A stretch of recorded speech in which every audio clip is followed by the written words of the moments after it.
Ruth is the music teacher in this small town. She teaches music to the elementary school kids.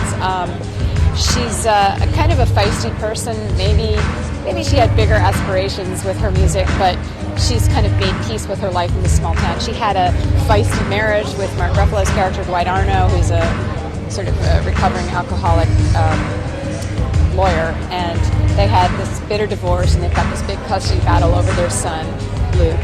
And she's remarried, and she's kind of all about the present, like moving on and living life. And when she has a chance to help the family, the bereaved family of the little boy who's killed, she offers to teach music to the daughter, the sister, just to give her sort of an inroad back to life.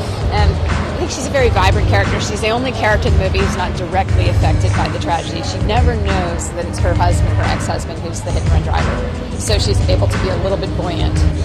I think there was an immediate connection to the story in general. I mean, it was such a powerful script. I mean, when I read it, I was kind of blown away by it and chilled and intrigued all at the same time. And it didn't leave my mind for several days. And so I felt like it was something I really wanted to be a part of. And then, then when I met with Terry George, he's just such a smart guy and such a keen observer of human nature.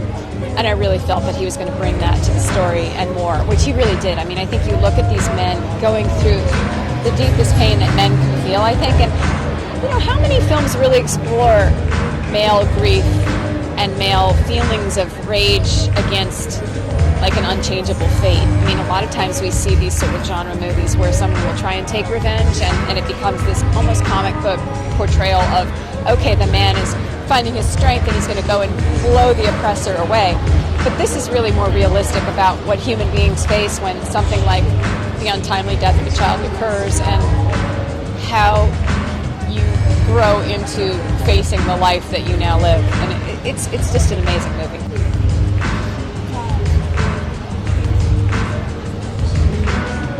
Well, I think in the beginning she has a sort of a negative influence because they had such a rocky relationship that their custody battle is so intense that he's speeding to get home to her because they're 2 hours late coming home from the Red Sox game, and that's one of the reasons he actually has the accident in the first place, because she's calling him incessantly on the cell phone, and the phone rings and he takes his eyes off the road.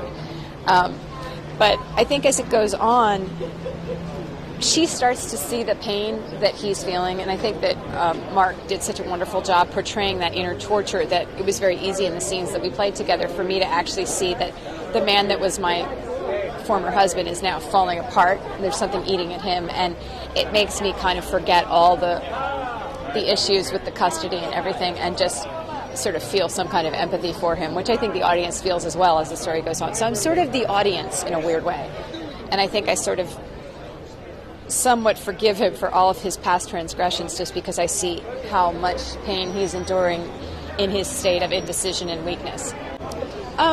I think, sometimes people will shy away because it's initially a dark story. Initially you have this accident which every parent dreads, but I think it's important for people to know that it's not mawkish or indulgent in sentimentality. It actually goes deep into this exploration of the human personality that is so interesting and so thrilling that you're not going to just feel sad the whole time. You're going to go through it and then have this great experience. So it's just an amazing cinematic experience that I think everyone should see.